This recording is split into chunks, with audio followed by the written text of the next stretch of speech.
ব্যবসায়াত্মিকা বুদ্ধি হে কুরুনন্দন, একমাত্র হয় তাহা বহু না কখন।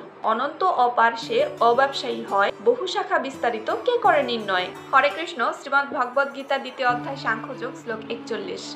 ব্যবসায়াত্মিকা বুদ্ধিরেকঃ কুরুনন্দনা, বহু শাখা হন্যন্তশ্চ বুদ্ধ্যয়োঃ ব্যবসায়িনম। অনুবাদ: যারা এই পথ অবলম্বন করেছে তাদের নিশ্চয়াত্মিকা বুদ্ধি একনিষ্ঠ। হে কুরুনন্দন, অস্থির চিত্ত সকাম ব্যক্তিদের বুদ্ধি বহু শাখা বিশিষ্ট এবং বহুমুখী। তাৎপর্যে শ্রীল প্রভুপাদ উল্লেখ করেছেন যে কৃষ্ণ ভাবনাময় ভক্তি, নিশ্চয়াত্মিকা ভক্তি অনুশীলন করলে ভগবান তাকে এই জড় জগতের যত কলুষ আছে সেই সকল কলুষতা থেকে মুক্ত করে এবং সেই ব্যক্তি ভগবত ধামে ফিরে যাওয়ার সুযোগ পায়। চৈতন্য চরিতামৃতে বলা হয়েছে, শ্রদ্ধা শব্দে বিশ্বাস কহে সুদৃঢ় নিশ্চয়, কৃষ্ণে ভক্তি কইলে সর্বকর্ম কৃত হয়। অর্থাৎ বিশ্বাস মানে হচ্ছে কোনো একটি সুমহান বিষয়ের প্রতি আস্থা। সাধারণ অবস্থায় মানুষ নানা রকম দায় দায়িত্ব পালন করে। মানুষ তার সমাজের কাছে, পরিবারের কাছে, রাষ্ট্রের কাছে নানা রকম দায়িত্ব এবং কর্তব্যের বন্ধনে আবদ্ধ থাকে। কিন্তু যে ব্যক্তি ভগবত ভক্তির অনুশীলন করছে তার আর এই ধরনের কোনো কর্তব্য কর্মের বন্ধন থাকে না। যে ব্যক্তি ভগবত সেবায় নিজেকে উৎসর্গ করেছে তার আর সৎকর্ম করে শুভ ফল পাওয়ার কোনো আকাঙ্ক্ষা বা প্রত্যাশা থাকে না।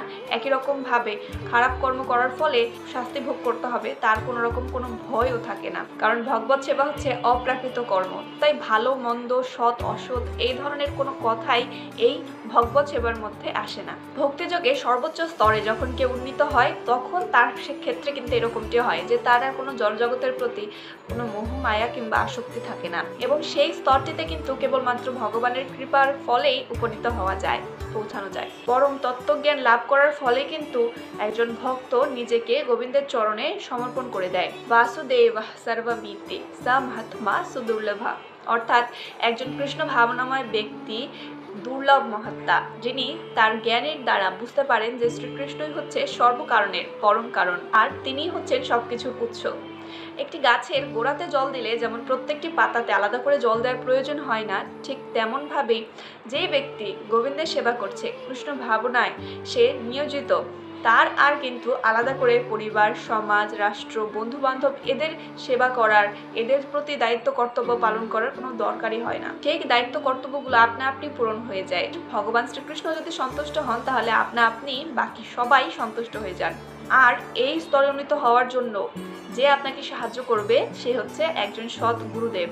গুরুদেবই কিন্তু আপনাকে হাত ধরিয়ে সেই পথ দেখিয়ে দিবেন যার মাধ্যমে আপনারা এই স্তরে উন্নীত হতে পারবেন। শ্রীল বিশ্বনাথ চক্রবর্তী ঠাকুর গুরুবাষ্টকমে বলেছেন, ইয়স্য প্রসাদাদ ভগবত প্রসাদ, ইয়স্য প্রসাদান্যা গতঃ কুতোপি ধ্যায়াম স্তবম তস্য যশশস্ত্র সন্ধ্যম বন্দে গুরু শ্রী চরণারবিন্দ্যম। অর্থাৎ গুরুদেব সন্তুষ্ট হলে ভগবান সন্তুষ্ট হন এবং গুরুদেব অসন্তুষ্ট হলে কখনোই ভগবত তত্ত্বজ্ঞান লাভ করা যায় না। তাই ত্রিসন্ধ্যায় আমি আমার পরম আরাধ্য গুরুদেবের কীর্তি সমূহের স্তব, গুণগান, কীর্তন এবং তার চরণারবৃন্দের বন্দনা করি। তো এইভাবে আজকের শ্লোকটির মাধ্যমে ভগবান শ্রীকৃষ্ণ অর্জুনকে বলছেন যে কেন তার ভগবত ভক্তি বা ভক্তিযোগে প্রবেশ করা উচিত, ভক্তিযোগ সম্পর্কে ধারণা লাভ করা উচিত। কারণ ভগবত ভক্তি বা ভক্তিযোগ যারা অনুশীলন করছে তাদের বুদ্ধি একনিষ্ঠ এবং তারা স্থির চিত্তে, একাগ্র চিত্তে একটি লক্ষ্যের দিকে ধাবিত হয়, আর তা হচ্ছে ভগবত প্রাপ্তি। যারা এই ভগবত ভক্তির অনুশীলন করছে, ভক্তিযোগের অনুশীলন করছে, তাদের দেহাত্ম বুদ্ধির বিনাশ ঘটে এবং তখন তারা সর্বান্তকরণে ভগবানের সেবায় ব্রতী হতে পারে।